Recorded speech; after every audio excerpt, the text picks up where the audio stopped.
Thank God our president is very careful about who he trusts by his side as leader of America. Trump's got enough trouble with subversive Democrats. But the real threat to his presidency comes from traitors within the GOP. According to ChristiannewsAlerts, for years, Republicans in Congress have campaigned to end Obamacare once for all. Since the election of President Donald Trump, they have shown that all of this bluster has been meaningless. Using Twitter, President Trump called out these Republicans who have signaled that they are voting no against new Republican healthcare legislation. John McCain never had any intention of voting for this bill, which his governor loves. He campaigned on repeal and replace. Let Arizona down. President Trump's venom against John McCain, ROS, was on full display in a second tweet. Arizona had a 116% increase in Obamacare premiums last year, with deductibles very high. Chuck Schumer sold John McCain a bill of goods. Sad. At one point, President Trump also called out Alaska Republican Lisa Murkowski for indicating that she would vote against the Graham-Cassidy bill, which aims to scale down Obamacare with a more state-centric alternative. When Murkowski relented and said that she would be voting for the bill, President Trump praised her actions on Twitter, stating, "Alaska had a 200% plus increase in premiums under Obamacare, worst in the country. Deductibles high, people angry. Lisa M. comes through." The last Republican holdout is Senator Rand Paul of Kentucky. Unlike McCain and Murkowski, Paul's opposition to the Cassidy-Graham bill is that it does not go far enough and dismantle the Frankenstein monster that is Obamacare.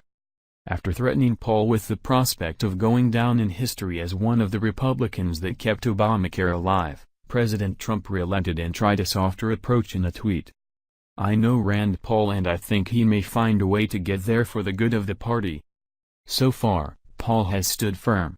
"I will not be bribed or bullied," the Kentucky Republican has said. Senator Paul then returned fire against President Trump by using his own Twitter account to make his case.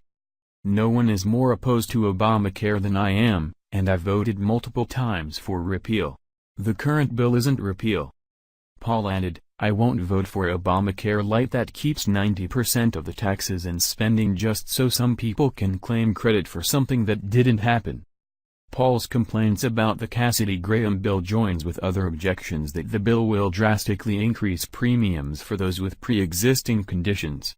Even late-night television host Jimmy Kimmel has pointed out that the Cassidy-Graham bill is not necessarily an improvement on Obamacare. President Trump is currently faced with a lose-lose prospect.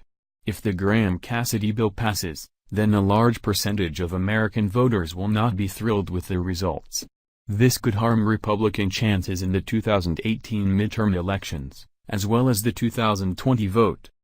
If the legislation does not pass, the President Trump once again has to go to war with his own party. This civil war will further reduce voter confidence in Washington, and will invariably hurt the careers of many Republicans. When it comes to health care, Republicans seem incapable of having any kind of vision or strategy. So far, all of these Obamacare alternatives have been akin to treating cancer with bullets.